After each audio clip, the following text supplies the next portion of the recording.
Jack model set 2025 subject mathematics. ठीक है क्या? ध्यान दो, यहाँ पे पहला सवाल क्या कह रहा है, एक्स स्क्वायर माइनस 27 के शून्यक क्या है।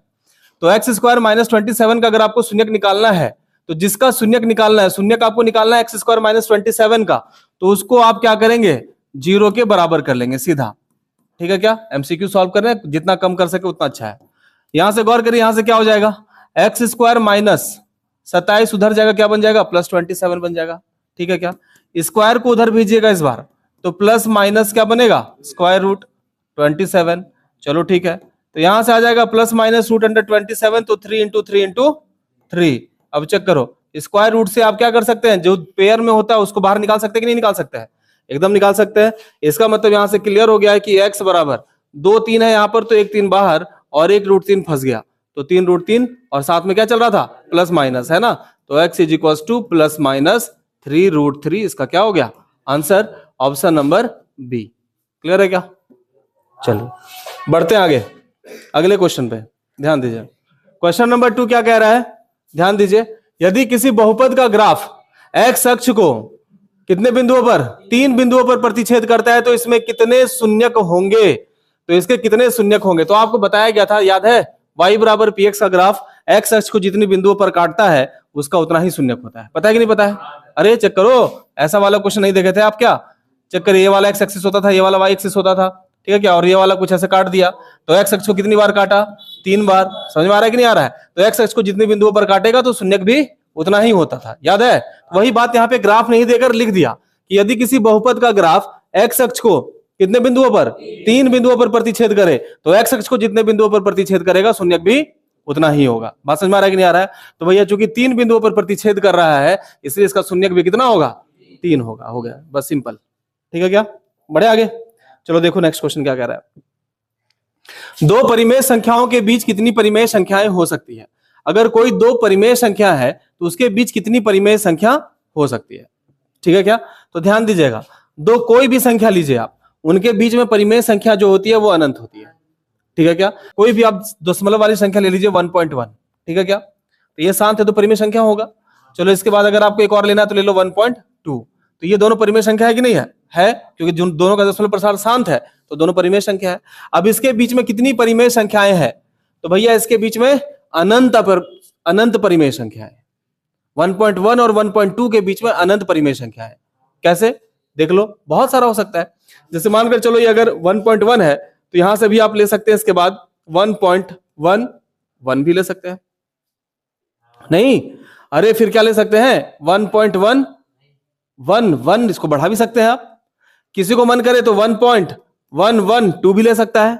अब इसी को बढ़ाते जाएगा 1.1112, 1.111112, 1.111112, तो ये 1 डालने का कोई लिमिट है? लेकिन चेक करो, क्या ये 1.11112 जो है और यहाँ पे 1.2 है, तो क्या ये बहुत छोटी है कि नहीं है? क्योंकि यार ये तो लगभग 1.1 के आसपास ही है, लेकिन क्या है, संख्याएं तो अलग अलग है ना सारी संख्याएं। तो ऐसा यहाँ पर अनंत संख्याएं ले सकते हैं हम। तो किसी भी दो परिमेय संख्याओं के बीच में हमेशा अनंत संख्याएं होती है, ध्यान में रखिएगा, अनंत परिमेय संख्याएं होती है। क्लियर है क्या? तो किसी भी संख्या के बीच में, यहाँ पे लिखा दो परिमेय संख्याओं के बीच में, चलो ठीक है, अगर कोई भी संख्या लिख देता, केवल लिखता दो संख्याओं के बीच, इतना भी लिखा होता, तो भी अनंत परिमेय संख्या होगी। समझ में आ रहा है कि नहीं आ रहा है? तो किन्हीं भी दो संख्याओं के बीच में हमेशा अनंत परिमेय संख्याएं होती है, ये आपको ध्यान रखना है। क्लियर है क्या? बढ़े आगे, चलिए देखिए नेक्स्ट क्वेश्चन क्या कह रहा है। दो क्रमिक सम संख्याओं का HCF क्या होगा। दो क्रमिक सम संख्या है ना, सक्सेसिव इवन नंबर। क्रमिक सम संख्या का मतलब होता है कि अगर मान लीजिए पहली संख्या अगर आप 2 ले रहे हैं, पहली संख्या क्या ले रहे हैं, 2, तो दूसरा सम संख्या कौन आएगा, 4 आएगा। क्लियर है क्या? तो इसका HCF क्या आएगा, क्या लगता है आपको? 2 और 4 का HCF कितना होगा, 2 होगा। क्लियर है ना? तो इसका HCF कितना होगा, 2 होगा। चलो ठीक है, क्लियर हो गया। यहाँ 2 और 4 का HCF 2 का, तो दो क्रमिक के लिए तो 2 आया, बस बात खत्म। इसका आंसर कितना हो जाएगा, 2। आप चेक कर लीजिएगा, किसी का भी उठाकर देख लीजिए, और भी चेक करना है तो। चलो अगर मान लो पहला 8 उठा लिया आप, पहला क्या उठा लिए, 8, चलो ठीक है, 8 के बाद अगला कौन होगा, 10, तो दोनों का HCF कितना होगा, है ना, 2 ही होगा ना। वह बड़ी से बड़ी संख्या जो दोनों संख्याओं को काट पाए, तो ऐसी केवल एक ही संख्या है जो कौन है, 2। समझ में आ रहा है कि नहीं आ रहा है?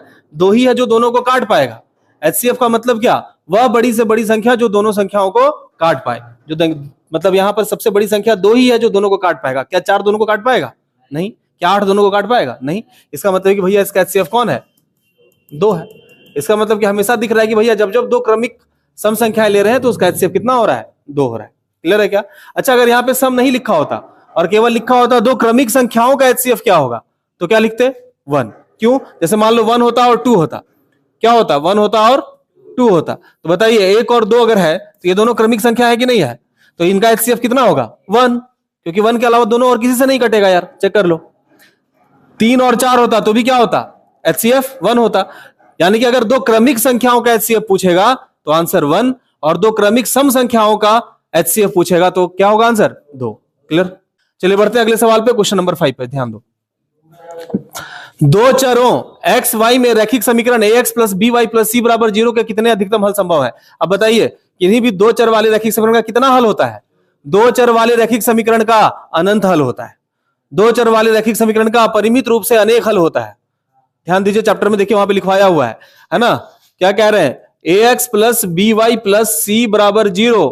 अगर ये इस टाइप का कोई समीकरण है हमारे पास तो जब जब x बदलेंगे y बदलता रहेगा, x का मान चेंज करेंगे y का मान चेंज होता रहेगा। तो यहाँ पे ध्यान रखना है आपको। तो अनगिनत दिया यहाँ पे तो अनगिनत मारेंगे, टिक करेंगे। बढ़े आगे, देखो अगला क्वेश्चन क्या कह रहा है। असंगत समीकरण। देखो दो तरह का समीकरण होता है, एक होता है संगत और एक होता है असंगत। संगत समीकरण जिसका हल निकालना संभव हो, या तो एक हल हो या तो अनंत हल हो, इससे मतलब नहीं है। अगर समीकरण युग्म का हल निकल गया मतलब वो संगत है, चाहे एक हल निकले चाहे अनंत हल निकले। और असंगत समीकरण युग्म उस समीकरण युग्म को कहा जाता है जब जिसका कोई हल ही संभव नहीं है। तो बताइए दो रेखाएं, अगर दो रेखाएं कैसी होती है तो हल नहीं होता है? समांतर। Very good. जब दो रेखाएं समांतर होती है तो उसका कोई हल नहीं होता है। क्लियर है क्या? तो चेक करिए यहाँ पे क्या होगा इसका आंसर। क्या आंसर लगाएंगे आप? समांतर, है ना? तो भैया सवाल क्या था? असंगत समीकरण युग्म द्वारा निरूपित रेखाएं कैसी होंगी? तो समांतर। अच्छा एक बात बताइए, अगर प्रतिच्छेदी होती, अगर प्रतिच्छेदी होती तो बताइए इसका कितना हल होता? एक, क्योंकि एक बिंदु पर इंटरसेक्ट कर रहा है ना। अच्छा अगर ऐसा होता समपाती, समपाती मतलब रेखा के ऊपर ही क्या आ जाए? रेखा। तो बताइए इस सिचुएशन में कितना हल होगा? अनंत हल होगा, क्योंकि यहां पर बहुत सारा बिंदु मिलने लगेगा ना इस जगह पे। क्लियर है क्या? तो इस सिचुएशन में हमारा आंसर समांतर हो गया, क्योंकि असंगत समीकरण का कोई हल नहीं होता है। ध्यान रखना है, असंगत समीकरण का कोई हल नहीं होता है। जब इसका कोई हल नहीं है तो आंसर क्या होगा? समांतर। चलिए आगे बढ़ते अगले सवाल पे। इसका क्या है? मूल पूछ रहा है आपसे। देखिए आप स्मार्टली भी इस क्वेश्चन को कर सकते हैं, अदरवाइज मूल निकालना होगा तो फिर आपको क्या करना पड़ेगा? डी का मान निकालना पड़ेगा, और डी का मान निकाल के फिर द्विघात सूत्र में आपको पुट करना पड़ेगा। या तो वो करिए, या तो फैक्टराइज करके भी निकाल सकते हैं आप गुणनखंड विधि से, है ना? पर इससे भी आसान मेथड है कि आप यहां से वैल्यू उठा उठा के डाल सकते हैं, जो सेटिस्फाई करेगा वो मूल होगा उसका। ये भी कर सकते हैं आप। समझ में आ रहा है कि नहीं आ रहा है? देखो अगर आप 0 डाल दिए तुरंत से सॉल्व हो जाएगा। 0 डालेंगे तो 0 का स्क्वायर क्या हो गया? 0 माइनस 0 का स्क्वायर हो गया 0 माइनस 3 गुना 0, 0 और प्लस में क्या हो गया? 2। क्या वो 0 के बराबर आया? नहीं, यानी कि ऑप्शन नंबर ए क्या है? गलत। समझ में आ गया? चलिए ऑप्शन नंबर बी चेक करते हैं। -1 डाल दीजिए। -1 का स्क्वायर क्या होगा? 1। अब देखो 3 इंटू -1 माइनस 3 इंटू माइनस क्या हो जाएगा? +3। प्लस का 3 हो गया और प्लस में क्या हो गया? 2। क्या ये 0 के बराबर है? नहीं। 3 2 5 और 6 0 के बराबर नहीं, मतलब ये भी इसका आंसर नहीं है। चलिए ऑप्शन नंबर सी को चेक करते हैं। पुट करते हैं 2, तो 2 का स्क्वायर 4 माइनस 3 2 जा 3 दूनी कितना? 6 और प्लस में क्या? 2। देखो क्या ये 0 के बराबर आ रहा है ना? बिल्कुल आ रहा है। 4 और 2 6, और 6 में 6 चला जाएगा 0। तो क्या LHS RHS बराबर हुआ कि नहीं हुआ? मतलब यही वाला आंसर है। तो सीधा आप ऐसे करके पुट करके चेक कर सकते हैं। ठीक है क्या? तो ये तरीका है। और दूसरा तरीका क्या है कि आप गुणनखंड विधि से उसको तोड़ लीजिए और x का मान निकाल लीजिए। क्लियर है ना? पर वो सब्जेक्टिव होता तो कर लेते। समझ में आ रहा है कि नहीं आ रहा है? उसको भी बता दे क्या? चलो देखो बता देते हैं। अगर बोल रहा है हाँ तो चलिए बता देते हैं। ध्यान दीजिए कि इसको सॉल्व कैसे करते हैं। ये तो हम ऑप्शन से बनाए, है ना? देखो एमसीक्यू में ना पहले ऑप्शन से चेक करना है आपको। अगर एमसीक्यू में ऑप्शन से बन जाता है तो उसमें समय कम लगता है। ठीक है, चलिए ध्यान दीजिए। मेथड क्या है?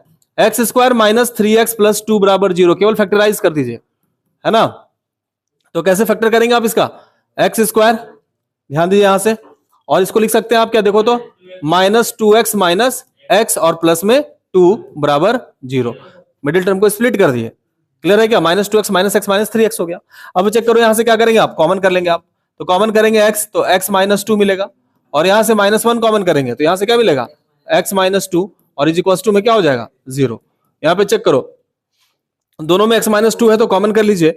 यहां से बचेगा x और यहां से बचेगा -1 इज इक्वल टू 0। तो यहां से हो जाएगा x minus 2 is equal to 0 और x minus 1 is equal to 0। तो दो वैल्यू तो आएगा ना, द्विघात समीकरण है तो द्विघात समीकरण 2 हल होगा इसका। अच्छा चेक करिए यहां से, तो यहां से x की वैल्यू कितनी हो गई है? 2 और यहां से x की वैल्यू कितनी हो गई है 1। क्लियर है क्या? तो इसमें से देखो कौन सा ऑप्शन में है, इसमें से देखो 1 तो नहीं है ऑप्शन में कहीं, तो ऑप्शन में कौन था 2 था, इसलिए इसका आंसर क्या हो गया 2, है ना। नेक्स्ट क्वेश्चन, दो लगातार विषम धनात्मक पूर्णांक ज्ञात कीजिए। ध्यान दीजिए, दो लगातार विषम धनात्मक पूर्णांक ज्ञात कीजिए जिनके वर्ग का योग, वर्ग माने स्क्वायर का सम, है ना 290। तो ध्यान दीजिए, अब यहां पे देखो दो लगातार विषम धन पूर्णांक का ऑप्शन में है, ठीक है क्या? बस आपको ये चेक करना है, दोनों लगातार विषम धन पूर्णांक नहीं है जी। देखो तो 15 के बाद अगली विषम संख्या कौन है 17, अच्छा 9 के बाद अगली विषम संख्या 11, 13 के बाद अगली विषम संख्या 15, चलो 11 के बाद अगली विषम संख्या 13। इसका मतलब लगातार विषम धन पूर्णांक वाला सब ऑप्शन है। अब केवल यह चेक करना है कि दोनों का वर्ग का योग कितना हो जाए 290, यानी कि दोनों के स्क्वायर को जोड़ के 290 आ गया, तो वही वाला आंसर है। आसान काम यही ना है। तो देखो यहां से 15 का स्क्वायर कितना होता है 225 और 17 का स्क्वायर कितना होता है, अरे ये तो ऐसे ही 400 पार कर गया, नहीं तो इसलिए वाला ऑप्शन नहीं है। ध्यान दीजिएगा, 9 का स्क्वायर कितना, 11 का स्क्वायर 141, 11 का स्क्वायर 121 है ना, 11 का स्क्वायर 121। चलो देखो जोड़कर देख लो, 1 1 2 8 2 10 और एक यहाँ पे क्या हो जाएगा 202। क्या वहां पे आ रहा है, नहीं आ रहा है, मतलब ये भी गलत हो गया, 290 आना चाहिए। 13 का स्क्वायर कितना 169, 15 का स्क्वायर 225, चेक करो 9 5 14, यहाँ पे इकाई अंक 4 आ रहा है, तो ये भी ऑप्शन गलत हो गया क्योंकि इकाई अंक 4 ना गया, इकाई अंक तो 0 आना चाहिए था। चलो यहां से 11 का स्क्वायर 121, 13 का स्क्वायर 169, 9 और 1 10, 6 2 8 और 1 9, 1 1 2, 290 मिल गया क्या? इसका मतलब चलो ऑप्शन ये देखो कितना आसानी से बना, ठीक है ना।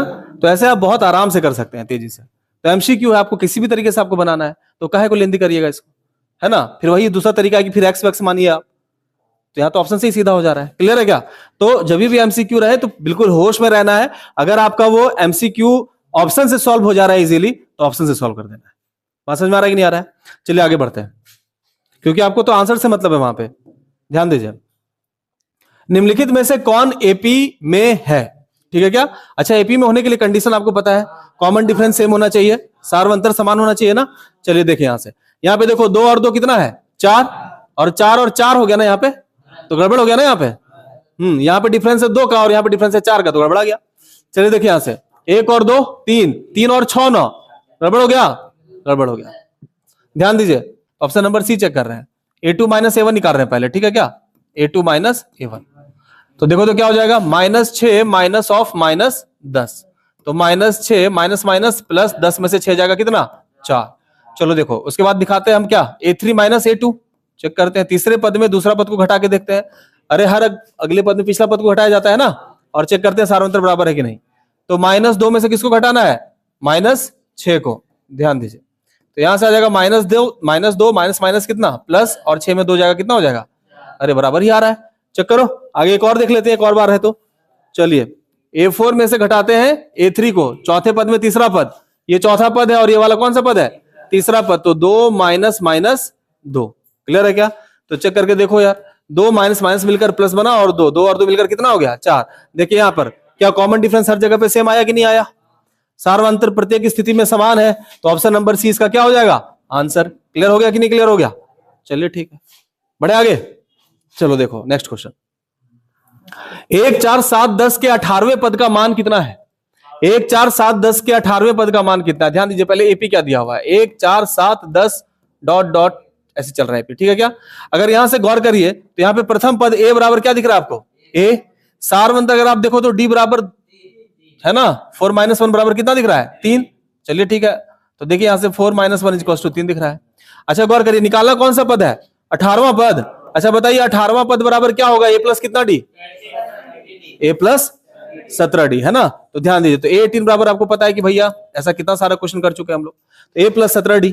अब चेक करो यहाँ पे ए की वैल्यू क्या है हमारे पास, ए की वैल्यू 1 है, प्लस 17 इंटू डी की वैल्यू कितनी है 3 है, तो 17 या कितना 51, 51 और एक कितना 52, तो इसका आंसर कितना हो गया 52 हो गया बाबू। चलो ठीक है, तो इसका ऑप्शन नंबर हो गया सी। समझ में आ रहा है कि नहीं आ रहा है? बढ़े आगे आ जाओ। चलो देखो, दो समरूप त्रिभुजों के क्षेत्रफल का अनुपात 16:9 है, तो उनकी संगत भुजाओं का अनुपात क्या होगा? ध्यान दीजिएगा, देखिए अगर क्षेत्रफलों का अनुपात दिया हुआ है, या आपको ट्रायंगल में पढ़ाया गया होगा, है ना, रेशियो ऑफ एरिया दिया हुआ है, त्रिभुज के दो समरूप त्रिभुजों के क्षेत्रफल का अनुपात। ध्यान दीजिएगा, त्रिभुज कैसा है समरूप है ना, थोड़ा सा यहाँ पे लिख भी देते हैं हम, तो दो समरूप त्रिभुजों के यहाँ पे बात हो रही है समरूप त्रिभुज की। तो इस सिचुएशन में एक बात ध्यान में रखना है आपको कि भैया दो समरूप त्रिभुजों के क्षेत्रफल का अनुपात उनकी संगत भुजाओं के वर्ग के अनुपात के बराबर होता है।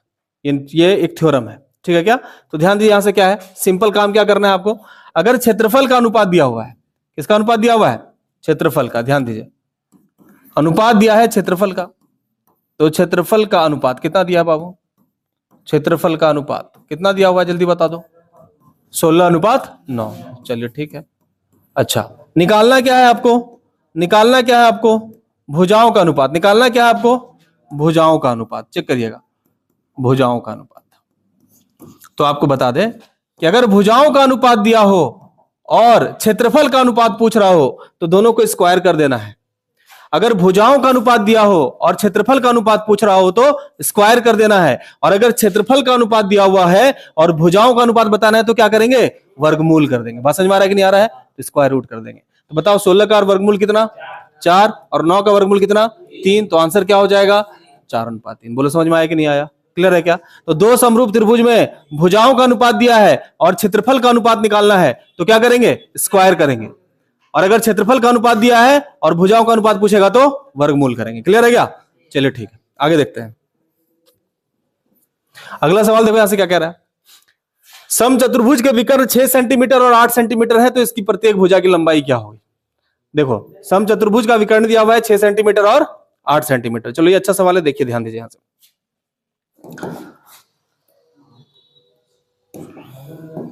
मानकर चलो कि ये कोई समचतुर्भुज है, कि अगर ये समचतुर्भुज है तो इसकी सभी भुजाएं क्या है, बराबर है, इसकी सभी भुजाएं बराबर है। अब एक बात का आपको ध्यान क्या रखना है कि जो समचतुर्भुज के विकर्ण होते हैं ना, वो जहां पर आपस में इंटरसेक्ट होते हैं, जहां पर वो आपस में कटते हैं, क्लियर है क्या, तो यहां पर 90 डिग्री का कोण बनता है, ये नियम है, क्लियर है क्या। और यानी कि यहां पे क्या बनेगा, 90 डिग्री का कोण बनेगा बाबू, यहां पे क्या बनेगा 90, यहां पे क्या बनेगा 90, क्लियर है क्या। तो ध्यान दीजिए हर जगह, हाँ समचतुर्भुज के विकर्ण परस्पर लंबवत होते हैं और समद्विभाजित होते हैं। अच्छा, इसका दो विकर्ण दिया था, एक दिया था 6 सेंटीमीटर और एक दिया था 8 सेंटीमीटर। अच्छा ध्यान दीजिएगा, तो यहां पे गौर करिएगा, ये वाला विकर्ण का लंबाई देखो यहां से, ये वाला और ये वाला क्या होगा, बराबर, और ये वाला और ये वाला क्या होगा, बराबर, क्लियर है क्या। अगर ये वाला 6 था, अगर ये वाला 6 था, सोचना यहां से लेके यहां तक अगर 6 है ये, तो ये वाला कितना हो जाएगा 3, और ये वाला भी कितना हो जाएगा 3। क्यों, क्योंकि समचतुर्भुज के विकर्ण जो होते हैं आपस में जहां पर कटते हैं वहां से समद्विभाजित होते हैं और दोनों विकर्ण परस्पर लंबवत होते हैं, 90 डिग्री का कोण बनाता है, क्लियर है क्या। अच्छा, ये वाला अगर पूरा 8 है, ये पूरा कितना है 8, तो ये वाला कितना हो जाएगा 4, और ये वाला भी कितना हो जाएगा 4 हो जाएगा। बात समझ में आ रहा है कि नहीं आ रहा है, चलो ठीक आ रहा है। अच्छा ध्यान दीजिएगा, तो आपको निकालना क्या बाबू, आपको निकालना है प्रत्येक भुजा की लंबाई। अच्छा एक बात बताओ, एक भुजा खाली हम ये वाला निकाल लेंगे तो सारा निकल जाएगा, नहीं निकल जाएगा, निकल जाएगा। चलो ठीक है, नाम दे देते हैं, ठीक है क्या। अच्छा यहाँ पे बोल दे रहे हैं हम ए, ठीक है, इसको बोल दे रहे हैं हम, इधर बोल दो बी, इधर बोल दो सी, चाहे किधर से भी घूम जाओ, इधर बोल दो बी, इधर बोल दो सी, इधर बोल दो डी, और यहां पर इसको बोल दो ओ, क्लियर है क्या। चेक करो, अगर आप यहां से गौर करें तो समकोण आकृति से, ध्यान दीजिएगा, समकोण त्रिभुज एओबी उठा ले रहे हैं, ठीक है क्या, हाँ आकृति से गौर करिएगा, समकोण त्रिभुज, बात नहीं करो, समकोण त्रिभुज किसमें, एओ बी में, गौर करिएगा। अगर ये समकोण त्रिभुज है बाबू, और यहां पर चेक करो, ये वाला भुजा ये वाला भुजा आपको पता है, तो क्या ये वाला भुजा नहीं निकलेगा, कौन सा प्रमेय लगाएंगे, पाइथागोरस प्रमेय। चलो ध्यान दो यहां से क्या हो जाएगा, तो यहां से हम लोग करेंगे ए बी का स्क्वायर, चेक करना, यहां से लिख सकते हैं आप ए बी का स्क्वायर, यानी कि सबसे बड़ी भुजा का वर्ग, सबसे बड़ी भुजा का वर्ग अन्य दोनों भुजाओं के वर्गों के योग के बराबर होती है बाबू। चलो चेक करो यहां से, यानी कि एओ का स्क्वायर जोड़ ओबी का स्क्वायर, है ना। यहां पे ऐसा होना चाहिए, ये सवाल 2 नंबर में पूछना चाहिए था, है ना, और ऐसे आराम से सिस्टमेटिकली बनाते हैं हम लोग, लेकिन चलो 1 नंबर में पूछा है तो अब क्या कर सकते हैं आप। तो ए बी का स्क्वायर बराबर एओ, एओ कौन है हमारा 4, तो 4 का स्क्वायर और जोड़ ओबी कितना है हमारा 3। चलो ठीक है, आप गौर करिए यहां से, तो विच इंप्लाइज ए बी बराबर, ध्यान दो ए बी बराबर, चलो अभी तो ए बी स्क्वायर रहने दो, ए बी स्क्वायर बराबर ये कितना हो जाएगा, देखो तो 4 4 जा 16, 4 चौके 16, 3 तिया 9, 16 और 9 कितना 25। अच्छा ठीक है, अच्छा ये वाला स्क्वायर को उठा के इधर लेते आओ, ठीक है, तो ए बी बराबर, ध्यान दीजिए ए बी बराबर, ये स्क्वायर उधर जाएगा तो क्या बनेगा रूट, अच्छा बोले सर प्लस माइनस रूट बनता है, अभी थोड़ी देर पहले बताए थे आप, है ना। लेकिन तुम समझो ए बी क्या है, भुजा की लंबाई है ना। अगर भुजा की लंबाई है तो माइनस कैसे ले सकते हैं, इसलिए तो प्लस वाला ही लेना पड़ेगा ना, इसलिए माइनस को यहाँ पे क्या करेंगे हम लोग, इग्नोर करेंगे। क्लियर है क्या। तो ध्यान दीजिए 25 का वर्गमूल कितना हो जाएगा 5, तो 25 का वर्गमूल हो गया 5 और चेक करो क्या 25 का वर्गमूल हो गया कितना 5। ध्यान दीजिए तो अगर ये 5 सेंटीमीटर हो गया है मतलब ये क्या निकला है, ए बी ना निकलाया है। अच्छा अगर ए बी 5 है तो ए भी कितना है 5। क्लियर है। तो देयरफॉर क्लियर हो गया है क्या कि ए का मान कितना आ चुका है 5 सेंटीमीटर, और समचतुर्भुज की प्रत्येक भुजा बराबर है, इसलिए हर एक भुजा कितने की होगी 5 सेंटीमीटर की। बोलो क्लियर है कि नहीं क्लियर है। चलिए ठीक है, तो इसका आंसर कौन सा हो जाएगा सी। ठीक है क्या, बढ़े आगे। चलो देखो अगला क्वेश्चन क्या कह रहा है। 13 नंबर, दो अक्षों के प्रतिच्छेद बिंदु को कौन सा बिंदु कहते हैं।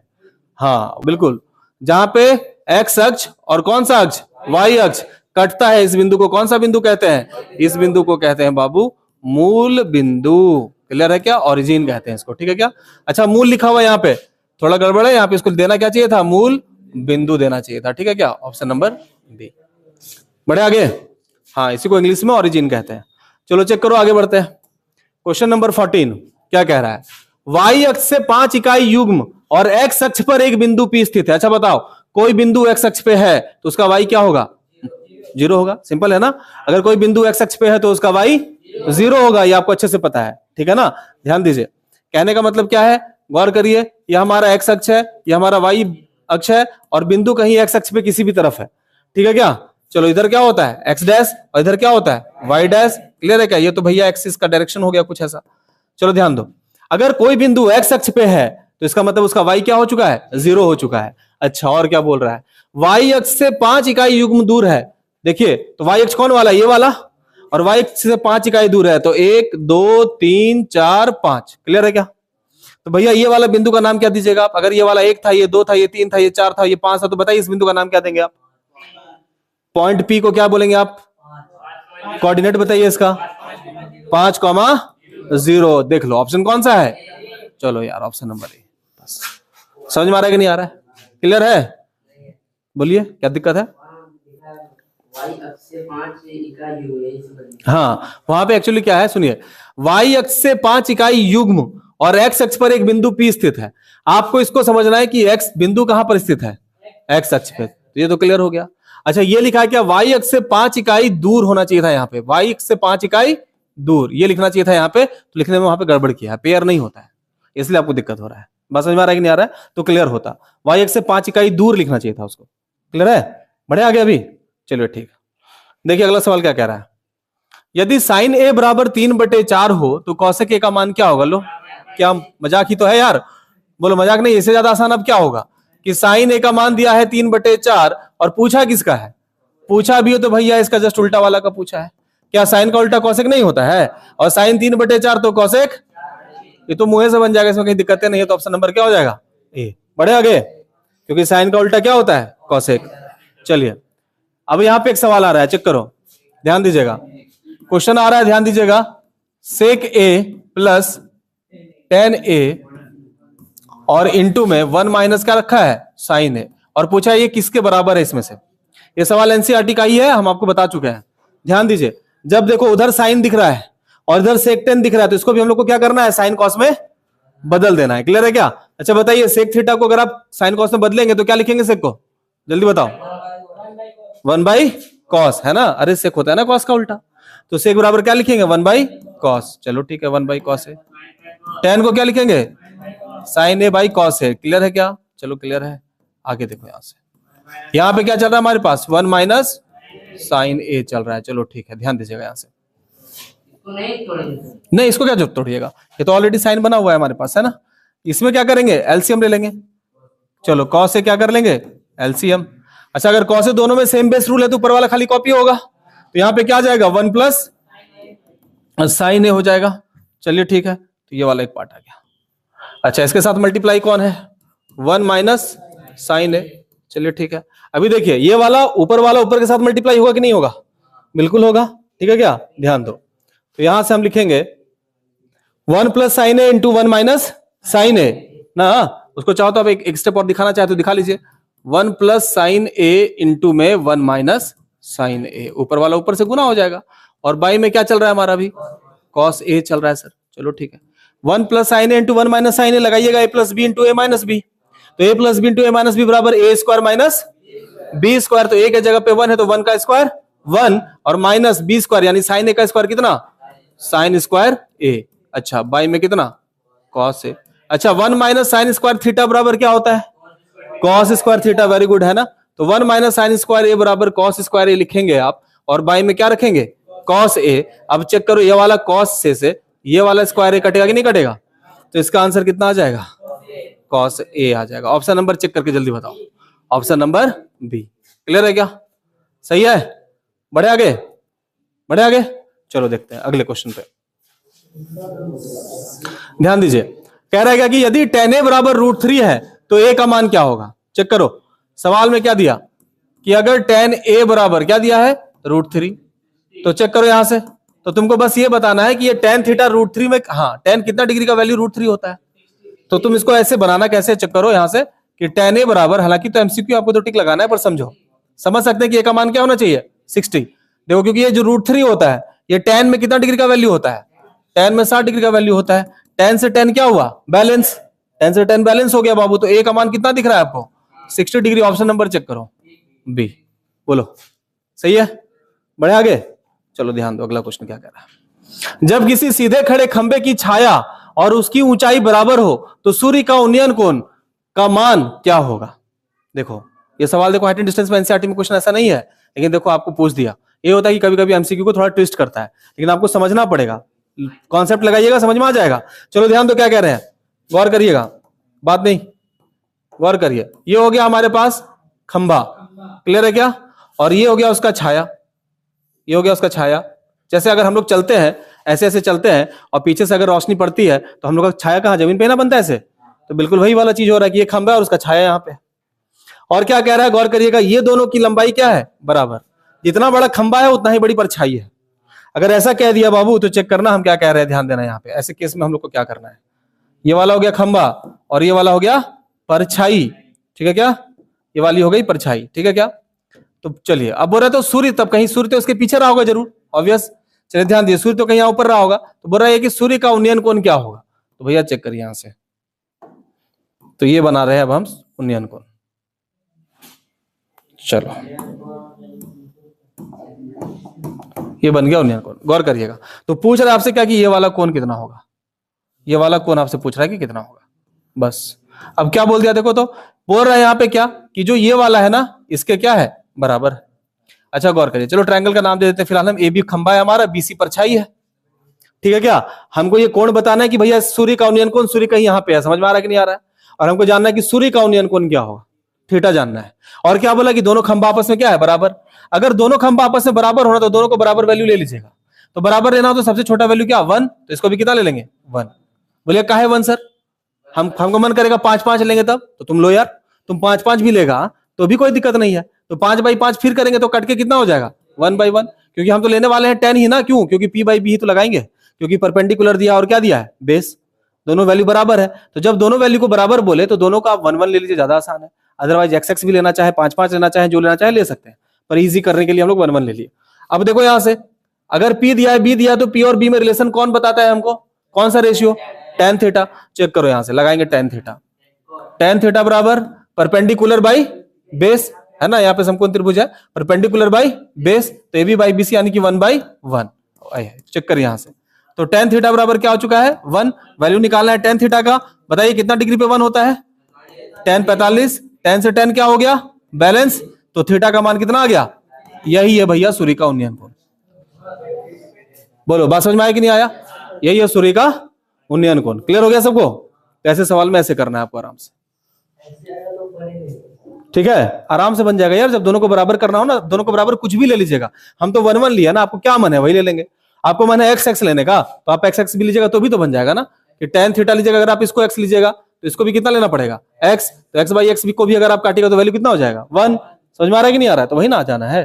तो फिर तो आ ही गया ना tan थीटा का मान 1, और tan थीटा का मान 1 मतलब थीटा का मान कितना आ जाएगा फिर से, 45। क्लियर है क्या, तो ध्यान दीजिएगा, सिंपल क्वेश्चन है, बस आपको समझाने के लिए हम थोड़ा सा इसको डिटेल में किया है। बढ़िए आगे, ठीक है। देखिए अगला सवाल, देखो अर्धवृत्त का कोण कितने डिग्री का होता है? अर्धवृत्त का कोण, ध्यान रखिएगा, अर्धवृत्त पर बना कोण समकोण होता है। अर्धवृत्त पर बना कोण क्या होता है? समकोण होता है। तो अर्धवृत्त पर बना कोण कितना हो गया? 90 डिग्री। कैसे होता है सर? चलो दिखाते हैं। अगर आप बात करें अर्धवृत्त का, अगर आप मानकर चलिए कि इधर वाला अर्धवृत्त हम हटा दिए, ठीक है क्या, ये वाला हटा दिया, बस इधर देख रहे हैं, तो अर्धवृत्त पर बना कोण हमेशा समकोण होता है का मतलब क्या होता है? इसका मतलब ये होता है कि अगर आप इस पॉइंट से और इस पॉइंट से वृत्त के किसी भी बिंदु पर, है ना, इस अर्धवृत्त के किसी भी बिंदु पर अगर इसको मिलाइएगा तो यहां पर बनने वाला कोण कितना डिग्री होगा? 90 डिग्री होगा। बात समझ में आ रहा है कि नहीं आ रहा है? इसी को कहा जाता है कि अर्धवृत्त पर बना कोण कितने डिग्री का होता है? 90 डिग्री। कहीं भी इस बिंदु पे लो, चाहे इस बिंदु पे लो, है ना, कहीं भी लो, हाँ, बस आप यहां से एक और इससे, तो क्या बनेगा? 90 डिग्री का। तो अर्धवृत्त के किसी भी बिंदु पर, है ना, व्यास के एक्सट्रीम पॉइंट से मिलने वाली जो भुजाएं होती है वो एक दूसरे पर कितने डिग्री पर अंतरित होती है? 90 डिग्री पर। इसलिए कहा जाता है कि अर्धवृत्त पर बना कोण क्या होता है? 90 डिग्री होता है। ध्यान रखना है। चलिए आगे देखिए, यहां से यदि दो वृत्तों के केंद्रों के मध्य दूरी उनकी त्रिज्याओं के योग के तुल्य हो, ध्यान दीजिए, क्या दोनों केंद्र के बीच की दूरी, मान लो इसका केंद्र C1 है और इसका केंद्र C2 है, तो चेक करो तो जो क्या C1 से C2 का जो डिस्टेंस है, क्या C1 से C2 का जो डिस्टेंस है, क्या वो R1 प्लस R2 के बराबर है कि नहीं है? और ये इसलिए पॉसिबल हुआ है क्योंकि दोनों वृत्त को हम सटा दिए थे। अगर हम दूर कर देते तो क्या दोनों केंद्र के बीच की दूरी और दोनों रेडियस के का सम बराबर हो पाता? नहीं हो पाता। बात समझो, थोड़ा सा क्लियर है कि नहीं? तो इसी चीज को देखते हुए हम ऐसा किए कि यदि दो वृत्तों के केंद्र के मध्य दूरी, यानी इनके बीच की दूरी C1 C2 का जो डिस्टेंस है वो क्या होना चाहिए? उनकी त्रिज्याओं के योग के तुल्य होनी चाहिए। मतलब भैया इसका R1 और इसका R2 को जोड़ने पर दोनों केंद्र के बीच की दूरी के बराबर हो जाना चाहिए। तभी पॉसिबल है जब दोनों वृत्त को क्या करेंगे? सटाएंगे। अब क्या कह रहा है, ध्यान दो, तो उनकी उभयनिष्ठ स्पर्श रेखाओं की संख्या कितनी है? मतलब इन दोनों वृत्त के बीच में से क्या गो स्पर्श रेखा जा सकता है? एक ही कौन जाएगा जी? नहीं जाएगा? तो बस बात खत्म है यार, हो गया, बस बात खत्म है, इतना ही तो करना था। तो इन दोनों वृत्त के बीच में से क्या ठो स्पर्श रेखा खींच सकते हैं आप? अरे यार बस एक ही को, तो एक ही जुड़ जाएगा, बस ये वाला।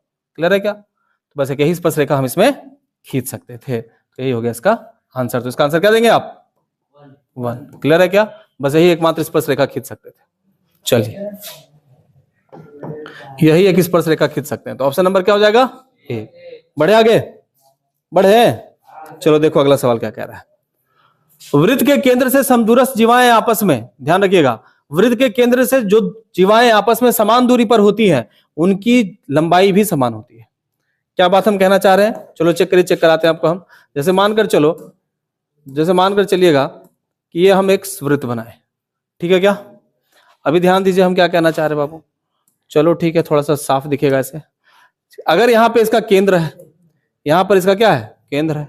अच्छा गौर करिएगा, अगर यहां से एकदम 2 सेंटीमीटर दूर या कुछ भी यहां से समान दूरी पर, मानकर चलो कि एक जीवा यहां पे खींच दिया, और जितना दूरी यहां पे है, मान लो यहां से यहां तक का दूरी मान लो 3 सेंटीमीटर है, तो यहां से यहां तक का भी दूरी कितना लिए? 3 सेंटीमीटर, और यहां से एक और जीवा खींच दिया, ठीक है? समझ गए? देखो ये, अगर सुनिए बात क्या हम कहना चाह रहे हैं कि इस केंद्र से इस जीवा की दूरी और इस केंद्र से इस जीवा की दूरी अगर दोनों बराबर हो, अगर ये दोनों दूरियां क्या हो? बराबर, तो भैया ये जीवाओं की लंबाई भी क्या होगी? बराबर होगी। बस यही बात कहना चाह रहे हैं। नहीं आया समझ में? आया? समदूरस्थ में समान दूरी पर। ध्यान दीजिए हम क्या कह रहे हैं। अगर इस केंद्र से इस जीवा की दूरी और इसी केंद्र से इस जीवा की दूरी दोनों बराबर है, दोनों क्या है? बराबर है, तो उस कंडीशन में ये वाला जीवा और ये वाला जीवा दोनों बराबर होता है। समझ में आ रहा है कि नहीं आ रहा है? तो केंद्र से समान दूरी पर स्थित जीवाएं आपस में समान लंबाई की होती है। समझ में आ गया? केंद्र से समान दूरी पर स्थित जीवाएं जो होती है, चाहे वृत्त पे कहीं भी हो, तो बस क्या होना चाहिए? केंद्र से समान दूरी पर। अगर कोई 2 जीवा है और दोनों जीवा क्या है? वृत्त के केंद्र से समान दूरी पर है, तो दोनों जीवा की लंबाई क्या होगी? बराबर होगी। ये थ्योरम है, ध्यान में रखना है। तो इसका आंसर क्या डालना है आपको? समान। चलिए आगे देखिए, यहां से कहता है क्या? 2 गोले का आयतन का अनुपात 8:27 है। गोले का आयतन का अनुपात दिया हुआ है, ध्यान दीजिए। 2 गोला है, ठीक है क्या? ध्यान दीजिएगा। तो 2 गोले का आयतन का अनुपात दिया हुआ है। 2 गोले का आयतन का अनुपात,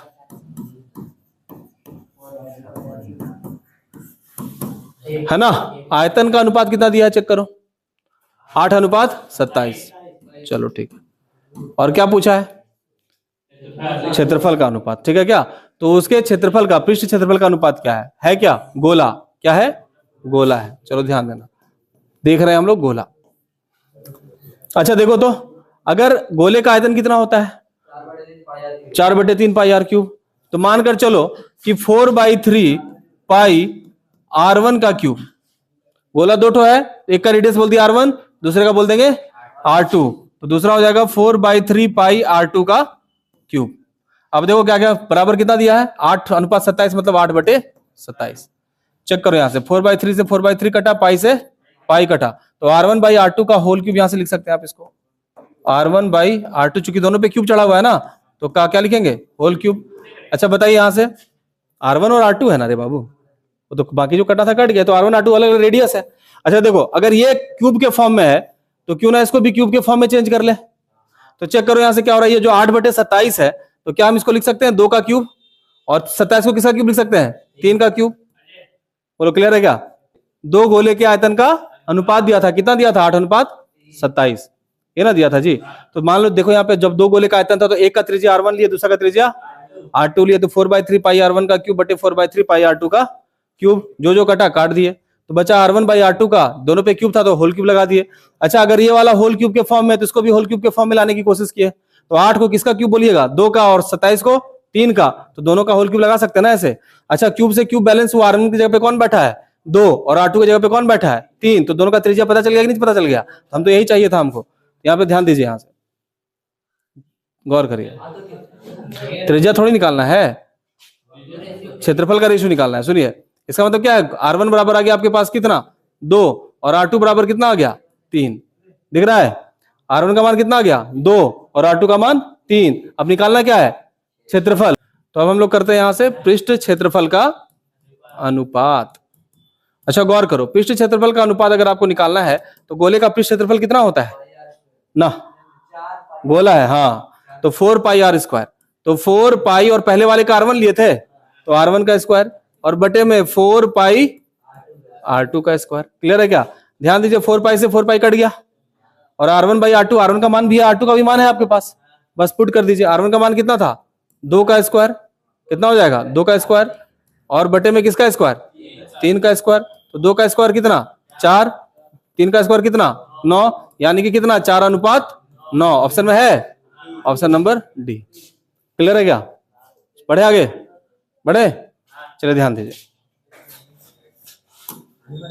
देखिए किसी गोले का वक्र पृष्ठ क्षेत्रफल, अच्छा सुनो, किसी गोले में वक्र पृष्ठ नहीं होता है ना, गोले का हमेशा संपूर्ण पृष्ठ होता है, क्योंकि गोला में कोई चीज आप ऊपर नीचे से खाली नहीं कर सकते हैं। समझ में आ रहा है कि नहीं आ रहा है। तो ध्यान दीजिएगा, अगर वक्र पृष्ठ बोल दिया है गलती से तो आपको यही समझना है कि वक्र पृष्ठ तो पॉसिबल नहीं है, तो यहाँ पे क्या होगा संपूर्ण पृष्ठ होगा। क्या होगा संपूर्ण पृष्ठ होगा, ध्यान रखिएगा। किसी गोला का लिखा है, हाँ अर्धगोला का वक्र पृष्ठ होता है 3 पाई R स्क्वायर, ठीक है क्या। तो ध्यान दीजिएगा, किसी गोले का संपूर्ण पृष्ठ का क्षेत्रफल यहाँ पे दिया हुआ है कितना 144 पाई। अच्छा बताओ गोले का संपूर्ण पृष्ठ क्षेत्रफल का फॉर्मूला क्या होता है 4 पाई R स्क्वायर, 4 ठो वृत्त के क्षेत्रफल के बराबर एक गोले का क्षेत्रफल होता है। समझ में आ रहा है कि नहीं आ रहा है। तो गोले का संपूर्ण पृष्ठ का क्षेत्रफल 4 पाई R स्क्वायर, और इसके किसके बराबर दिया है 144 पाई के बराबर दिया है। जो जिससे कटेगा काटिए, पाई से पाई कटा, 4 से कटेगा 144, कट जाएगा। देखो काटते हैं, देखो 4 से काट रहे 144 को, ठीक ना। कितने बार में कटेगा 4 तिया 12, बचा 2, 4 छक्का 24, यानी कि R स्क्वायर का मान कितना बचा है 36, तो R का मान कितना हो जाएगा 36 का वर्गमूल कितना 36 का वर्गमूल, देयरफॉर R का मान 6। क्लियर है। तो 6 सेंटीमीटर इसका आंसर हो जाएगा उस हिसाब से, क्योंकि त्रिज्या ही पूछा था। ठीक है, बढ़े आगे। चलो देखो नेक्स्ट क्वेश्चन क्या कह रहा है, और 2 सवाल बचा है बस। अच्छा नहीं अभी 23 हुआ, चलो चेक करो। क्वेश्चन नंबर 24 क्या कह रहा है, एक सिक्के को, सुनिए, एक सिक्के को उछालने पर चित्त आने की क्या प्रायिकता है। क्लियर है ना। अरे जब सिक्का है ना, या तो हेड आएगा या तो टेल आएगा यार। एक सिक्के में क्या होता है, एक सिक्के में या तो एक हेड होता है और एक टेल होता है, तो दोनों की प्रायिकता बराबर है। संप्रायिक घटना इसको कहते हैं, है ना। आपको लाना क्या है, लाना क्या है, चित्त लाना है। तो चित्त क्या ठो होता है, एक ठो, और सिक्का में क्या को फेस होता है 2 ठो। इसकी प्रायिकता कितनी हो जाएगी, हाँ प्रोबेबिलिटी ऑफ चित्त, चित्त आने की प्रायिकता क्या हो गई 1/2। पट आने की भी प्रायिकता, क्लियर है क्या। चलिए संप्रायिक घटना इसी को कहते हैं जिसकी प्रायिकता समान हो जाए। इसका आंसर कितना देंगे आप, ऑप्शन नंबर बी। बढ़े आगे, चेक करिए। क्वेश्चन नंबर 25, निश्चित घटना की प्रायिकता कितनी होती है 1। जो घटना निश्चित हो, जो श्योर है कि घटेगा, उसकी प्रायिकता 1, क्योंकि जिसकी प्रायिकता 1 होती है वो घटना 100% घटती है, और असंभव घटना की प्रायिकता 0। ध्यान रखिएगा। तो यहां निश्चित घटना बोला था तो आंसर कितना देंगे? 1। चलिए आगे देखिए, एक पासा को उछाला जाता है तो सम संख्या, अच्छा एक पासे में क्या क्या होता है? 1 2 3 4 5 6। अच्छा प्रायिकता किसका निकालना है? सम संख्या का। प्रायिकता निकालना है सम संख्या के होने की। अच्छा बताइए, है ना? तो नंबर ऑफ फेवरेबल आउटकम्स ऊपर अनुकूल परिणामों की संख्या बटे कुल परिणामों की संख्या, है ना? Number of favourable outcomes upon total outcomes. Check करिएगा यहां से। तो सम संख्या यहाँ पे क्या ठो पॉसिबल है? 3 गुना, 1 ठो 2, 1 ठो 4 और 1 ठो 6।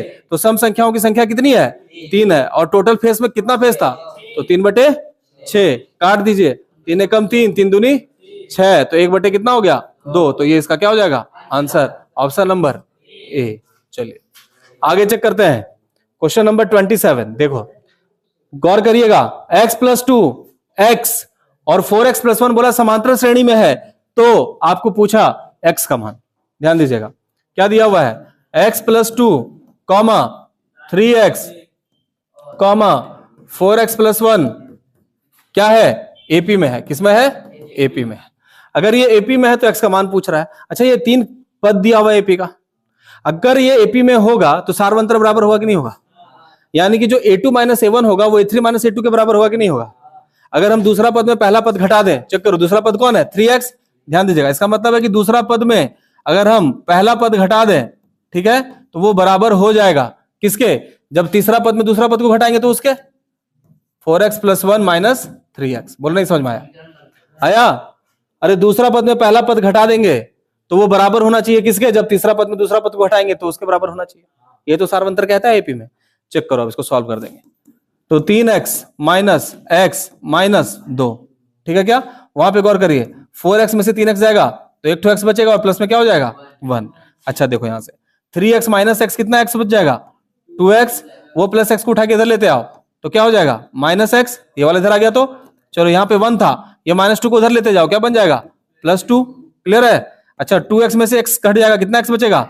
1x, और 1 में 2 जोड़ेंगे तो कितना होगा? 3। क्या ऑप्शन में है? कितना नंबर ऑप्शन है? Option number C. चेक कर लो, सही है? बढ़े आगे, ध्यान दो। क्वेश्चन नंबर 28, 6 8 9 x और 13 का माध्य 10 हो तो x का मान क्या होगा? तो जब भी ऐसा डाटा दिया रहता है तो माध्य निकालने का तरीका क्या है? चेक करिएगा। 6 8 9 x और क्या दिया है? 13। ठीक है क्या? आपको वैल्यू किसकी निकालनी है? x की। चलो x थोड़ा ऐसे लिख लेते हैं तो ज्यादा दिखेगा।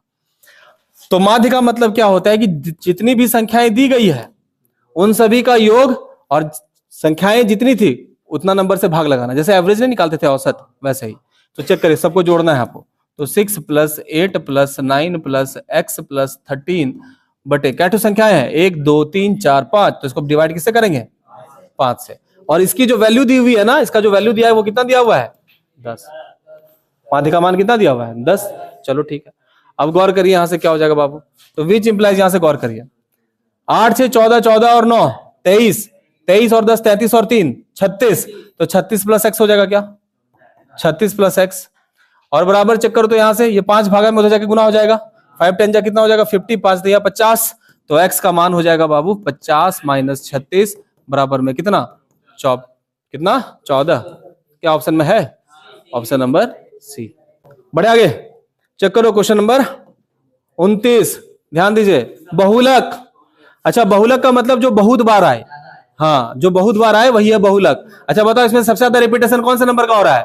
2 का। यार चेक करो, केवल 2 ही है जो 3 बार आ रहा है। हाँ, 2 कितनी बार आया है? 3 बार। क्या और कोई संख्या है जो रिपीट हो रहा है? और कोई संख्या रिपीट नहीं हो रहा है मुझे लगता है। 6 4 5 0 1 3 सब संख्याएं अलग अलग है। तो जो सबसे ज्यादा बार रिपीट हो वही नंबर क्या कहलाता है? बहुलक कहलाएगा ऐसे वाले डाटा में। तो इसका आंसर कितना हो जाएगा? 2। चलिए पढ़ते हैं आगे। हाँ बोलिए। जो संख्या ज्यादा बार रिपीट होती है, 2 कितनी बार आया वो आंसर नहीं होगा। कौन सी संख्या ज्यादा बार रिपीट हुआ है? कौन सी संख्या ज्यादा बार रिपीट हुआ है? तो सबसे ज्यादा बार रिपीट होने वाली संख्या ही बहुलक बनती है। तो यहां पर सबसे ज्यादा बार कौन रिपीट हुआ है? तो वो आंसर हुआ। समझ में आया कि नहीं आया? ये नहीं देखना है कि 2 कितनी बार रिपीट हुआ है। तो 3 आंसर कर दिए, ये सब कंफ्यूजन होता है। क्लियर हो गया? तो जो संख्या सबसे ज्यादा बार रिपीट हुई है वही बहुलक है। तो इसमें सबसे ज्यादा बार रिपीट करने वाली संख्या कौन सी थी? 2। चलिए ठीक, आगे चेक करो। क्वेश्चन नंबर 30, 8, 7, 12, 15, 10, 9 और 11 की माध्यिका क्या होगी? तो जब भी माध्यिका ऐसे डाटा का निकालने के लिए कहे ना, तो इसको सबसे पहले आरोही क्रम में सजाना चाहिए। ठीक है क्या? तो चलिए पहले आरोही क्रम समझते हैं, असेंडिंग ऑर्डर है ना, छोटा से बड़ा। तो बताइए सबसे छोटी संख्या कौन है? 7 है। फिर